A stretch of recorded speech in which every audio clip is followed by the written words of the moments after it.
Well, good afternoon. It's good to be with you and contemplate the future of autonomous technologies in commercial motor vehicles. I've been deploying advanced driver safety assist technologies at J.B. Hunt for a number of years with forward collision warning systems, lane departure, looking at lane keeping assist, videos, external and internal in the cab. So have a lot of experience in that area and trying to stay abreast of the advancements within the autonomous vehicle space. So I'll share that. My opinions have been developed over a number of years with engagements with the original equipment manufacturers, the autonomous developers, other transportation leaders, and some management consultants, including Roland Berger. Some of the slides I'm going to use, I'll be using with their permission, and when that's the case, I'll give attribution at the bottom of the slide. I always think it's a good idea when we're talking about autonomous. See if I can advance that. Okay, when we're talking about autonomous, I think it's a good idea to kind of review the stages of autonomy. We've got probably a mixed group. Some people will be really familiar, others may not be as familiar, but there are 6 stages of autonomy. On stage 0, there is no autonomous features. The driver's fully in control of the vehicle with their hands on the wheel, feet on the pedals, eyes on the road. There may be some alerts. Under a stage 1, the vehicle will do one thing, perform one driving task for the driver. An example would be that they could have their hands on the wheel, their eyes on the road, but their feet off the pedal. And so you would think of that as being an adaptive cruise control where the vehicle can accelerate and decelerate on behalf of the driver. In a stage 2, the vehicle can perform more than one task for the driver. So you could have your feet off the pedal, your hands off the wheel, but you have to have your eyes on the road and ready to take control if that becomes necessary. In a stage 3, that would allow the driver to take their feet off the pedal, their hands off the wheel, and their eyes off the road, but they have to remain at the controls and prepared to take control of the vehicle when notified to do so. This stage is controversial, and most of the AV developers plan to skip stage 3. And the reason that it's controversial is the amount of time it takes an inattentive person to evaluate the situation, become situationally aware, and make the right maneuvers is too long for the amount of time that you would have once alerted. So there are plans to skip that. Level 4 is a highly autonomous vehicle that would allow the driver not to be at the controls and perhaps even not even be on the vehicle when the vehicle is operated within the operational domain design. And so most of your providers are focused on this level 4. And a level 5 is a fully autonomous vehicle that has no operational domain design constraints, meaning it can operate anywhere under all conditions. That's a very aspirational expectation, may not even be able to be achieved based on its definition. And so I think you'll find most of the focus on level 4, and there's plenty of runway for the opportunities to develop and deploy in level 4 before you have to worry about all the other complexities offered by a stage 5, a fully autonomous vehicle. Most of the industry and most of the autonomous developers feel like, let me see if I missed one here. No, I didn't. Most of the autonomous vehicle providers feel like a transfer hub model is the most predominant approach right now with a level 4 technology, meaning that the autonomous vehicle would operate on the highway segment and the driver would operate making deliveries in and out of the city. You would have a transfer hub that would be near the interstate, which would serve as a transfer point between an autonomous vehicle and a manned truck. So that is the most likely scenario that I think we'll see first. Let's see, I've got some slides out of order here, so allow me to jump around just a minute, see if I can find the one I want to talk about first.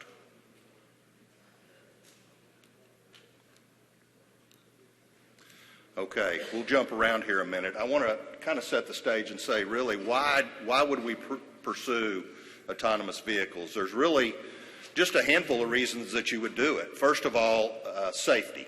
Can we produce a safer transportation ecosystem through the use of autonomous vehicles? Secondly, could it assist with a labor gap? We have a driver shortage within the industry that's expected to get worse.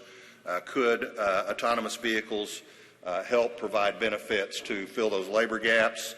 Can we do it more efficiently and therefore lower costs because of the higher productivity expectations around autonomous vehicles?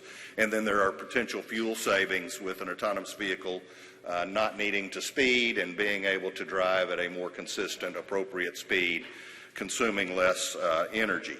There are concerns that remain that will have to be addressed, including cybersecurity, public acceptance, job displacement concerns, and the regulatory environment, which Jeff will speak about in a moment. So I'll cover some of these as we continue on.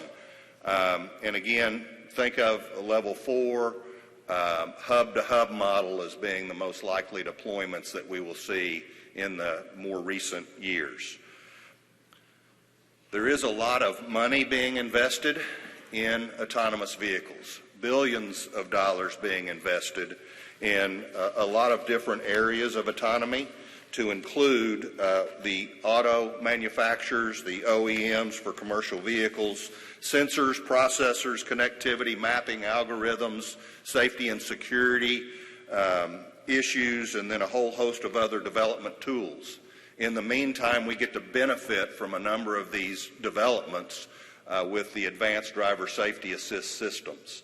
So now we have forward-facing cameras, forward-facing radar systems, AEBs, lane departure, lane keeping assist, and a whole host of other safety benefits that we can enjoy right now as autonomous vehicle technology continues to advance.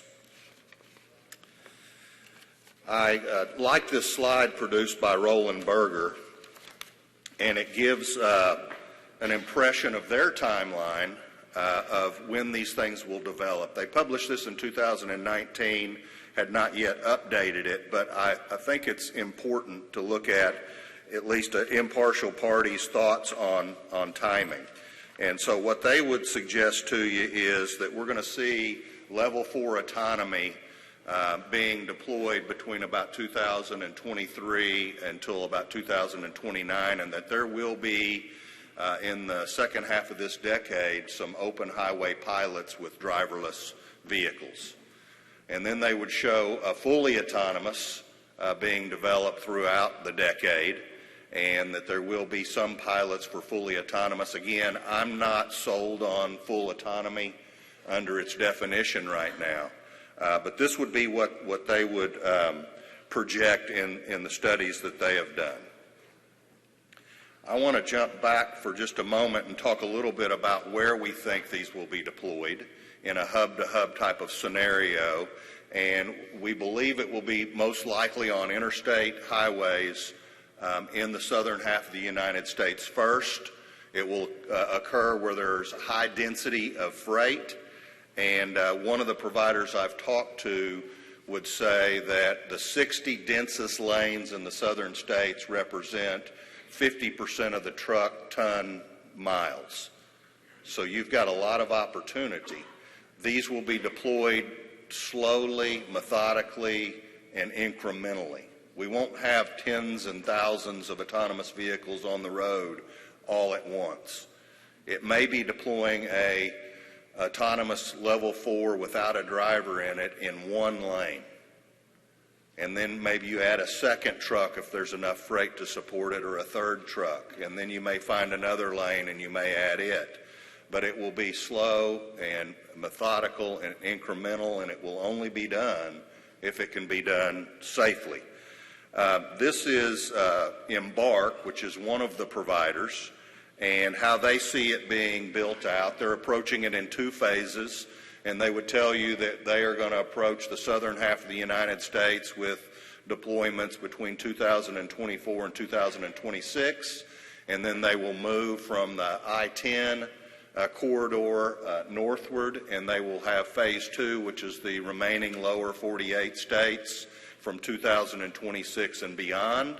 Focus on the south, obviously, because of more favorable weather conditions and oftentimes more favorable regulatory environment. If my slide will work, I'll show you a quick animation of how they see this playing out. See if I can.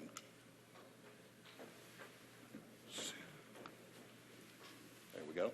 There is no sound.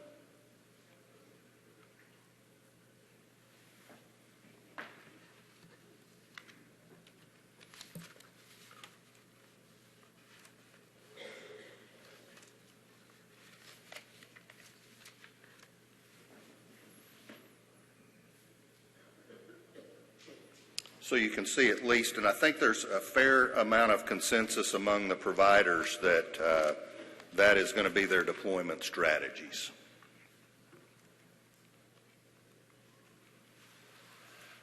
I want to speak a minute about driver displacement concerns, and this was produced by Roland Berger. It was a study they published in 2020, and what you see here is documented number of commercial drivers in 2019 at 3.2 million. Based on growth rate of the economy over the years, they would project by 2035 that we're going to need 4.1 million commercial drivers without any automation. They have represented here 3 different adoption rates, a low, medium, and high adoption rates. With the medium adoption rate, they would show that you're going to have 400,000 autonomous vehicles on the road by 2035, and that can do the work essentially of twice as many trucks because they would be operating more hours during the day. But what they would tell you, and this demonstrates, is you would still need 600,000 more commercial drivers in 2035 than what you had in 2019. And if you accepted the high adoption rate, you would still need 300,000 more drivers in 2035. Also, if you consider the age of the driver population, today there are over 6% of the workforce that is over 65 years of age. There is 20.6% that are 55 to 64. They are going to reach retirement age by 2035. So we could very well have a scenario where a driver's retiring and they're being replaced by an autonomous vehicle. And anybody that's a driver today or chooses to be a driver over the next 10 years is going to be able to retire as a driver because there's going to be enough need and demand for commercial transportation that we're going to need manned trucks and autonomous vehicles to efficiently get it done. So we're not really that concerned about displacement. We think it could lead to better jobs for drivers where they're doing the in-the-city pickups and deliveries and be home more frequently and have a better quality of life. I want to talk just a minute about the players. This is not an all-inclusive list, but this is the autonomous developers that, if you keep up with this in the press, these are the names that you'll typically see. And we are a strong advocate of aligning these companies aligning with the OEs. We think that is the quickest path to market, is for the OEs and the developers to be working together, and that we're seeing that now take place where we see that Freightliner has purchased Torque Robotics, and they have recently entered into a collaborative agreement with Waymo. You see Aurora, who is aligned with PACCAR and Volvo. You see Too Simple, who's aligned with Navistar. And Embark's taking a little bit different approach to this, in that they are working on not aligning specifically with an OE at this point, but they're working on developing an Embark universal interface that would work with the OEM's Level 4 autonomous chassis. So their strategy is slightly different in that they want to invest their time in development right now being able to plug into all four. So if a motor carrier wants to buy their autonomous technologies, that it could be deployed across multiple types of vehicles in their fleet, and simplifies their world of just having to know how to operate one autonomous system. So that's their approach. We are also seeing alignment now with motor carriers and autonomous providers. And so you see Embark is now working with Knight and Swift, Werner, DHL, Messiah Valley, and Bison. You see Too Simple, who is working with Werner, U.S. Express, Schneider, and UPS. And in January of this year, Waymo and J.B. Hunt announced a strategic alliance between our two companies where we will work together to operationalize and understand market opportunities for autonomous vehicles. And so we will be working vigorously on that. We plan to deploy some Stage 4 unmanned vehicles sometime in the next few years in Texas. I would also note that Waymo has operated over 20 million miles across 13 states in an autonomous mode, and have over 20 billion miles of autonomous operations in simulation. They also have a ride-hailing service in Chandler, Arizona. If you're ever there, I'd encourage you to seek that out and take a ride, but there is no driver behind the wheel. And I've been in it a couple of times, and it's amazing how quick you can get comfortable with it. At first you go, I don't know about this. There's nobody sitting over there, and we're going down the road and through intersections and changing lanes, and it's quite remarkable how it operates, how smooth it is, how human-like it is, and how comfortable you could feel in checking emails and texts while you're going to your destination. Also see Kodiak, which is another kind of, I'll call aftermarket kind of add-on, OEM agnostic. They're working with U.S. Express and SEVA. And then Gaddick actually has some straight trucks that are level 4, unmanned, operating today on behalf of Walmart in Bentonville, Arkansas. And so those are on the roads today. Kevin, you might want to go up and check that one out when you're in Northwest Arkansas, if you haven't already. Very, very interesting. So I want to just kind of sum up some of this and maybe make a couple of other points that might just spark your thinking. But first of all, the motivations. What are they? First of all, safety, filling labor gaps, efficiencies and cost reductions, and reduced fuel consumption. Safety has to be there. If safety is not there, it will not happen. So that is first and foremost, and then we can accomplish the other benefits. I believe AVs will be part of the supply chain in the future. There will be a role for them to play. I believe that the forward-thinking, innovative, data-driven motor carriers will be in the best position to determine when and where they are deployed.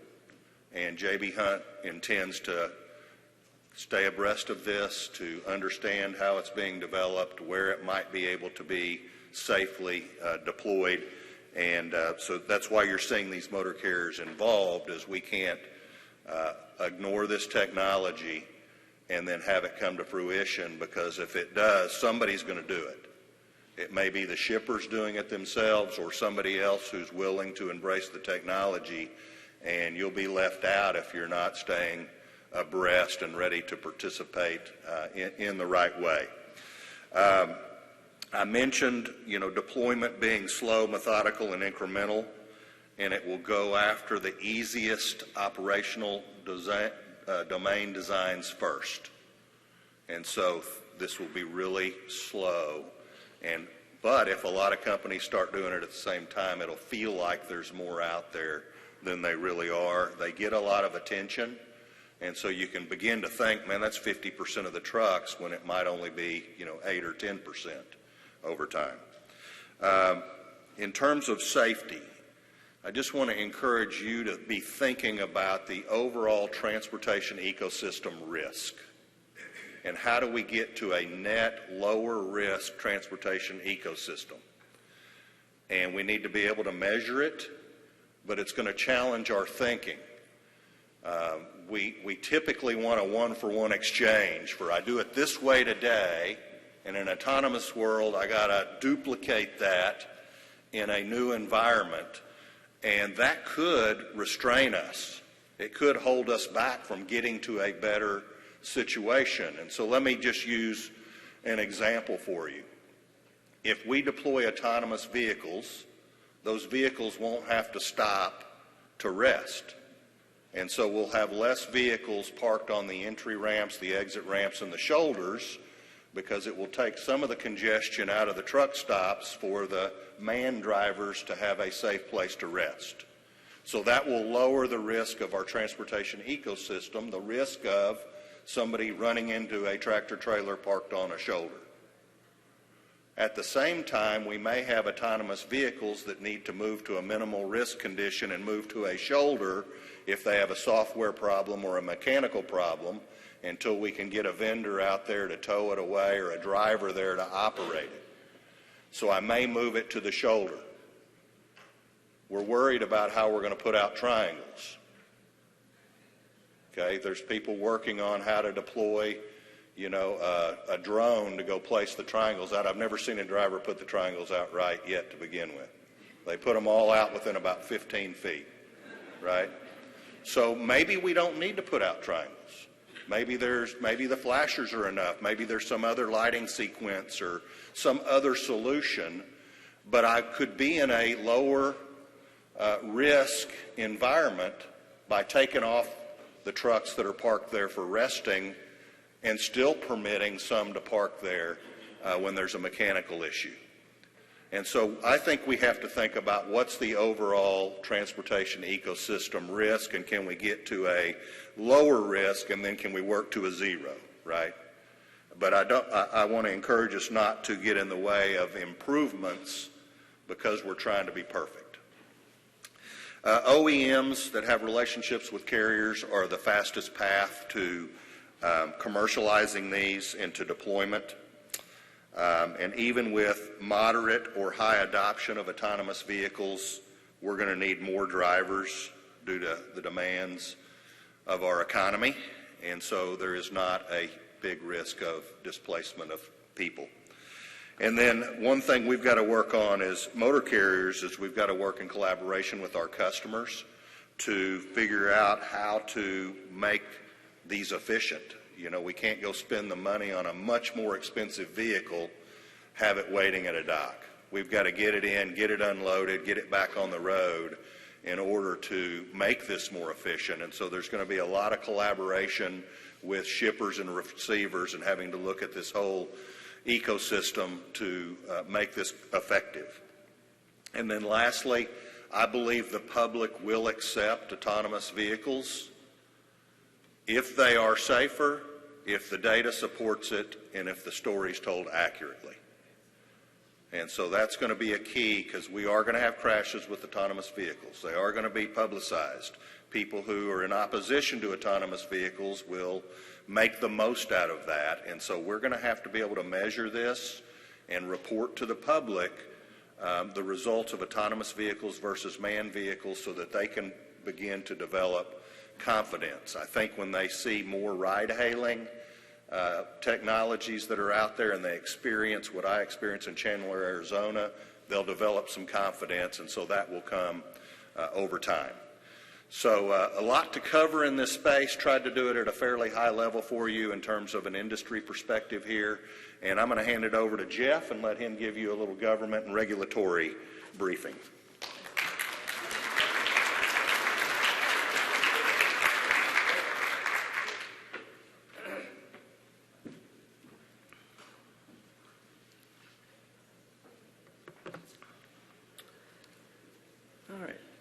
Good afternoon. I'm Jeff Loftus. I'm the chief of the technology division at FMCSA in our headquarters office in Washington, D.C.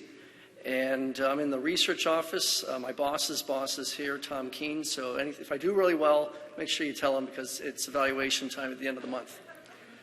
And like Greer said, I'm going to share with you kind of what FMCSA is doing in this space with our state and industry partners. I'm going to do a one-slide snapshot on the current state of testing to kind of build on the great overview that Greer provided. I'm going to also share with you what we're doing on the regulatory area, and then take a little deeper dive into what we're doing in my area in the research side of things. So if you look at the map first, you see green, orange, and yellow dots and lines. The green represent active testing, the orange represents planned testing, and the yellow is testing that's happened in the past and is no longer active. And if you look at that dot up in North Dakota, I think that was either Embark or Aurora. So if you recall the Embark slide from Greer, they are testing up in the upper states, planning for the future. There are about 38 active tests right now, and all this data is based on trade press and other publicly available information. There's probably a lot more testing going on that we're not aware of and that they're not reporting, but that's fine. But not a lot of vehicles. Only over 100 trucks are out there equipped with safety drivers in 28 states, with the 3 most active states being California, Texas, and Arizona.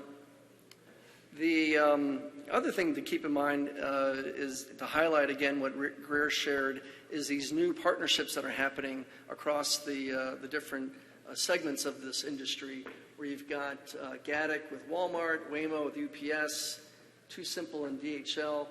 Locomation, that's kind of an interesting group. They're looking at truck platooning. They're the only entity that I'm aware of that's looking at truck platooning here in the U.S. Peloton, you may have heard of in the past. They're no longer a going concern, but Locomation is pursuing a truck platooning strategy.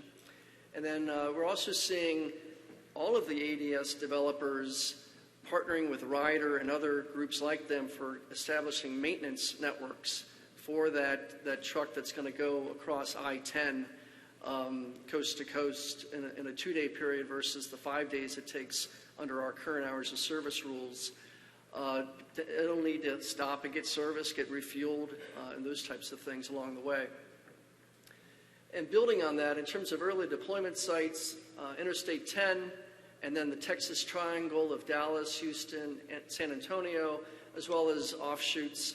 Embark's been hauling Frigidaire refrigerators that were made in Mexico that they pick up in El Paso and they take to Ontario, California, just outside LA.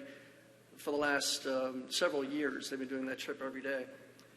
And then some other interesting developments in terms of the driver out testing that's starting to happen. Too Simple had in late December and early January, and then again, I think in March, they did 7 or 8 runs with no human in their truck, going an 80-mile route from their facility in Tucson to a suburb of Phoenix on I-10. It was in the middle of the night. There were command vehicles and support Arizona DOT and DPS vehicles in the vicinity of the truck, but in case something did happen, they had to shut the road down. But it was open for traffic, and traffic was free-flowing. So they've done those tests. Other new kind of testing milestones, as Greer mentioned, Gaddick has been operating a little, Class 2 straight box truck on a 7-mile area between Walmart headquarters and a distribution center. 12 hours a day, 2 trucks, continuously since last August. So we definitely are going to visit them in the coming months.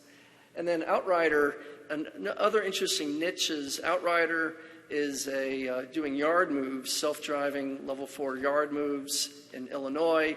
Einride is another company in this space that has no truck cab in their vehicle design. So there are no human controls, and so a lot of interesting variation.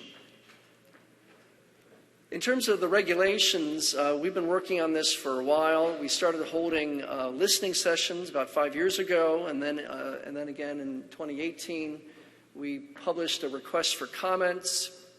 And then with that information, we asked the congressionally chartered Motor Carrier Safety Advisory Committee, who's a group that's got representation of all interested stakeholders in motor carrier safety in terms of safety groups, Teamsters, motor carriers, states, and the like. They're chartered to give the FMCSA advice on a variety of topics, and we tasked them back in 2017 and 2018 to say, what do you think about automated trucks and truck platooning? What should we be doing? How should we approach that? So with all this information, we thought we understood enough that we issued an advanced notice of proposed rulemaking, which is the first step down the regulatory path towards the final regulation. And it's really a series of questions that covered the gamut of our regulations. And we received many comments, 180 plus comments. 2/3 were from drivers who were generally against the idea of automated trucks, and 1/3 were from organizations that were generally in favor, and some with no conditions, others with some conditions like don't do hazmat as your first application and other things like that. All of those comments are publicly available, and you can read about it at regulations.gov. Gotta love that creativity in Washington. And there's the identification numbers. But if you have trouble finding that, shoot me an email. My email is on the cover of the slide deck. Be happy to help you find those materials. Okay, on to the research. And I wanted to kind of set the scope of what are we doing in research, what's our swim lane. Like, for example, NHTSA is focused on the safety performance of vehicles, and they've issued their Federal Motor Vehicle Safety Standards. And our regulations are on the safe operation of large commercial vehicles, trucks and buses. So we have different paths and different regulatory authorities. And so the research that we're doing is supporting our regulatory agenda. We're looking at future operations. We're talking to the developers. We're collecting data and running experiments because we're anticipating getting requests for waivers to our regulations in the future. A few have already mentioned to us, hey, we've got this system. We think the driver is going to be relaxed, and we want to extend their hours of service. And so we're actively looking at those scenarios, and I'll go into that in a few minutes. Another key kind of guiding principle we have for what we decide is kind of in our space or not is that intersection between the self-driving truck and the public safety official, whether it be a roadside inspector, a emergency responder responding to a truck crash, automated truck crash, as well as a work zone operator in partnership with the state DOTs and Federal Highway Administration, like a great talk that Martha gave earlier today. With trucks being overrepresented, we want to make sure that we're thinking about work zones in the automated vehicle space as well. And then lastly, once we get some materials or findings, or we help facilitate the best practices, we then publish them to the industry and to our state partners. As an example, in the past, in the driver assisting area, we partner with NHTSA and have kind of a tips and tricks document for fleets that are installing aftermarket devices in their trucks for cybersecurity, as in, you know, what to ask your vendor for your camera-based mirror system or your other retrofitted technology to make sure that they have the security items in place from a cybersecurity standpoint. So our AV research program is called the Automated CMV Evaluation Program, or the ACE program. And you can see we've got some, I have one of the best jobs at FMCSA. I was given these 3 tractor trailers to play with. They were purchased for NHTSA about 10 years ago to support the safety pilot testing in Ann Arbor, Michigan for the vehicle-to-vehicle. We've got a day cab, a mid-size sleeper, and a full-size sleeper, all 2012 Freightliners. And we've put some technology on them. If you look at that black rack across the top of the cabs, we've put radar as well as LiDAR systems. There's camera systems and other radar systems all in there, as well as hardware and software to make them operate as automated trucks to the point where they can simulate an automated truck. We're not going to be teaching Embark or Waymo how to do automated trucking. But they are a good research tool for us to focus on that space between, well, how does a roadside officer pull one of these over? Or how do they do an inspection on one? Or how do they know that it's safe to approach if it's involved in a crash, and to not look for a driver if it's an automated truck?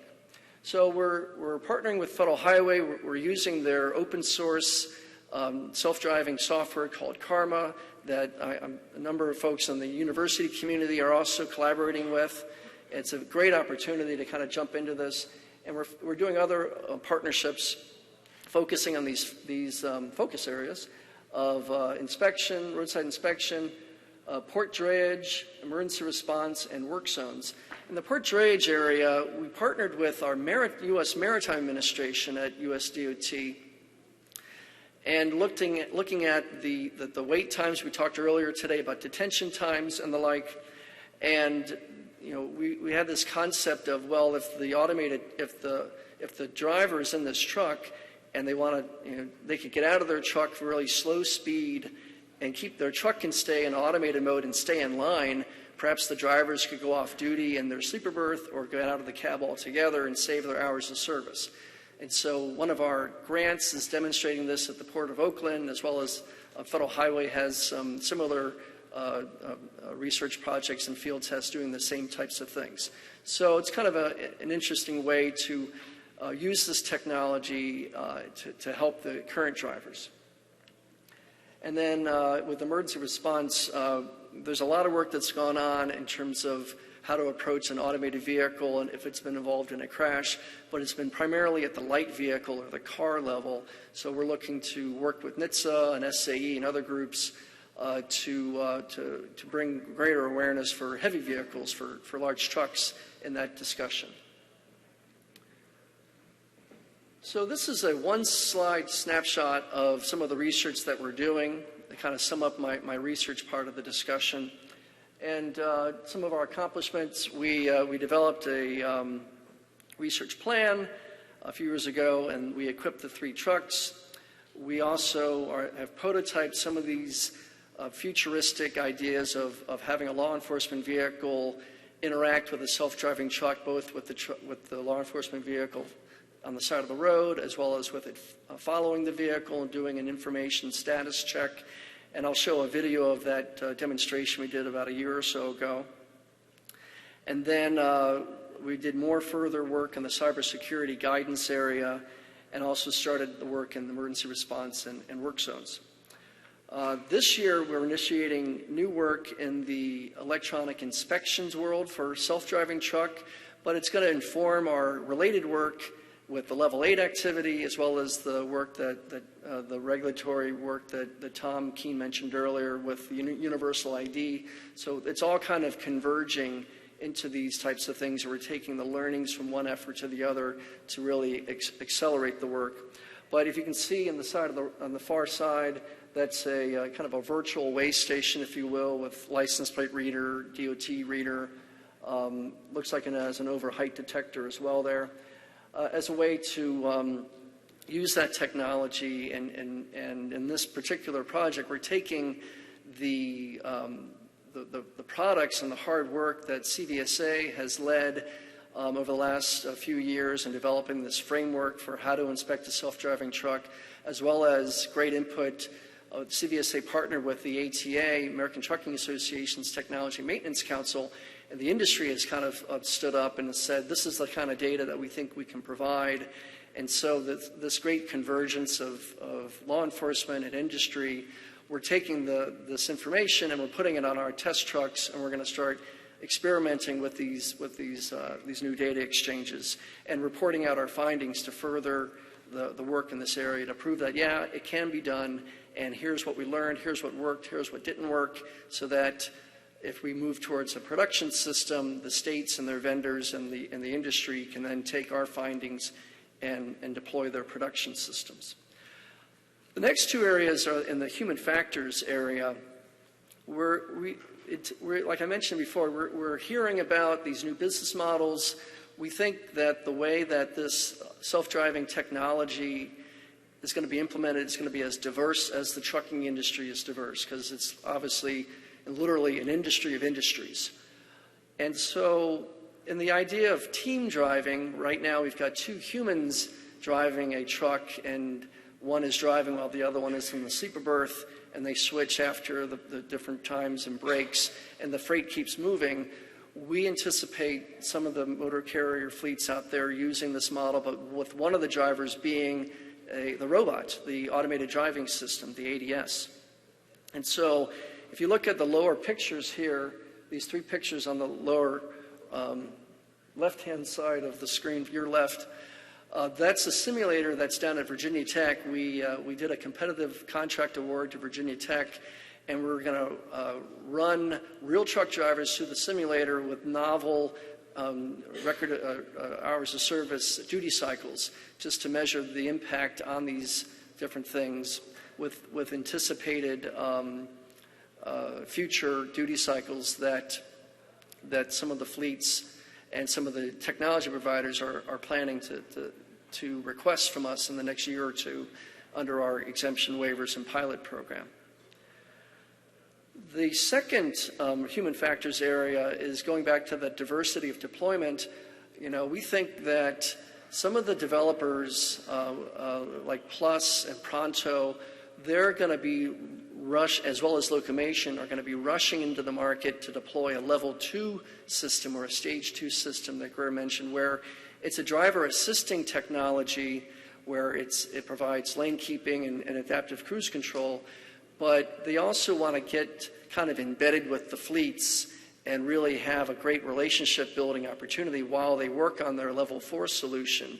But I think we're going to have some situations where it might be level 2 plus, because they don't want to say level 3 because that has a negative connotation to it, where they're going to want to extend their hours of service. And so we're going to be looking at, in this research with the simulator, is what are some safe practices for transitioning from a human to, from manual control to automated control, recognizing that there's a huge mound of research from other industries like the aviation industry that I think it takes about 11 seconds for a human to get re-engaged and do something productive after they've been disengaged. So there's a lot of work in this area, and it's going to be we anticipate it's going to be just a shotgun approach of different ways to deploy this technology.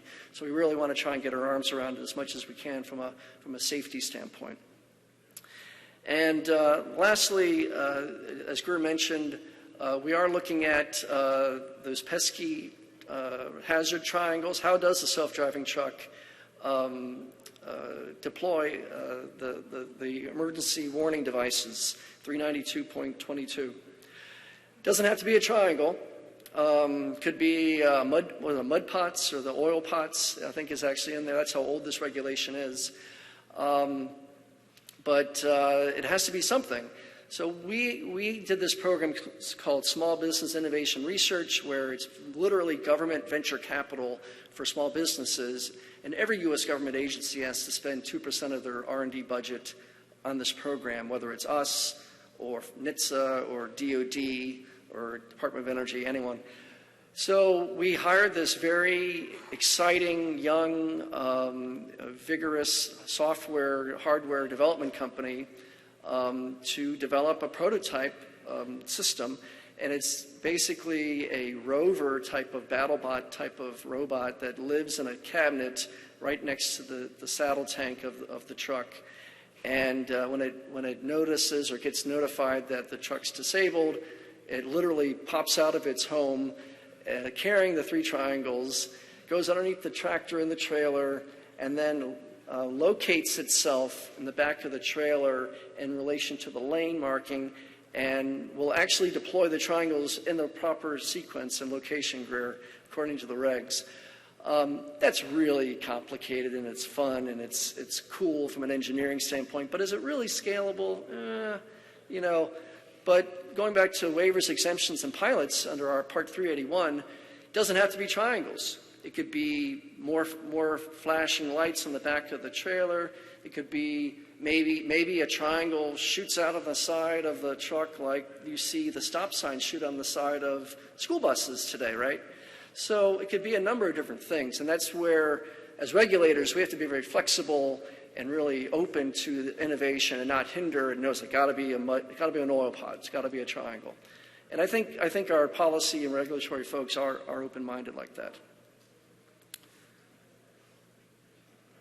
All right. So I'm going to close with a 20-second, 30-second video that we shot at the U.S. Army's Aberdeen Proving Ground back in January of 2021. This was a prototype proof of concept that we did with one of our trucks and a Chevy Tahoe that the Federal Highway has that they loaned to us. In what you're going to see, I'm going to talk through what you'll see, then I'll show the video. But basically, we wanted to demonstrate using dedicated short-range communication technology, but it could be cellular as well. It doesn't matter the technology. This was what was available. But we're going to basically have this information exchange between the Tahoe and the self-driving truck, and the self-driving truck is going to send data in real time, and it will show up on the screen in the laptop that's in the officer's Tahoe. So here's the sequence. The Tahoe enforcement vehicle's on the side of the road, and it sends out it turns on its messaging system saying, are there any trucks out there, or any automated trucks out there? We're using the Karma Messenger software tool, and it says no vehicles are in range. However, when one of our trucks comes into range, there's that wireless handshake, secure handshake happens between the two vehicles, just like it does through all the way station bypass systems that we have out there today.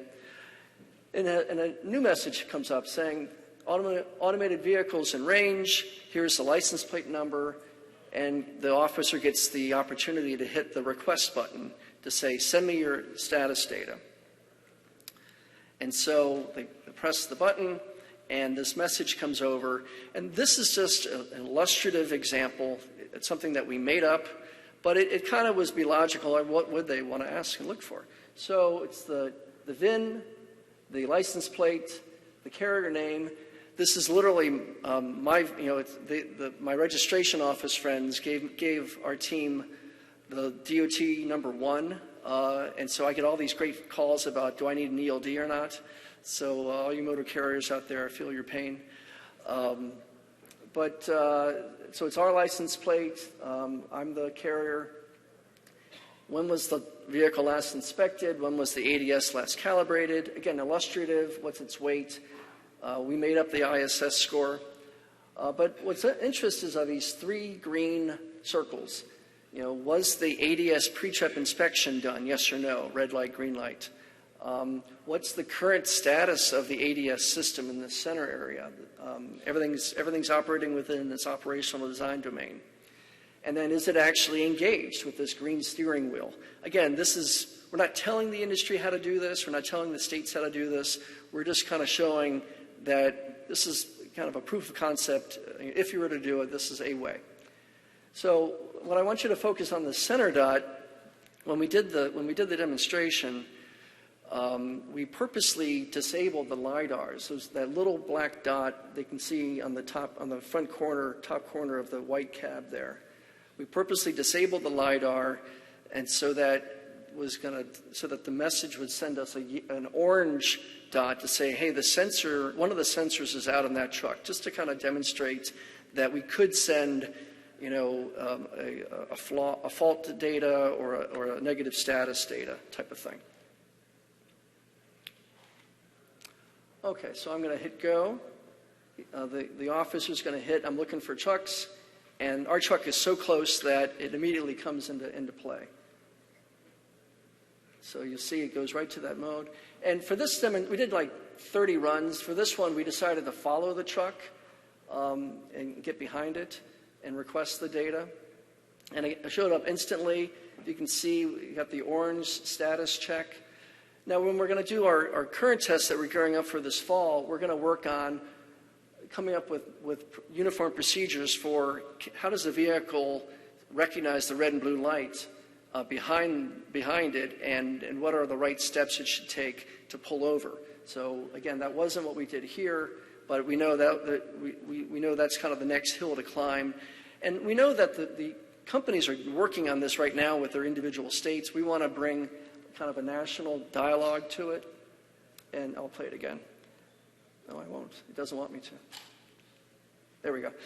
Because we want to bring national uniformity to these procedures and really have a very open, transparent way to have input from all the different parties so that the officers in one state will know how that truck is supposed to respond, and the developers will know, what to build for, and we have that because that'll just make things safer, more secure, and it'll keep costs down as well.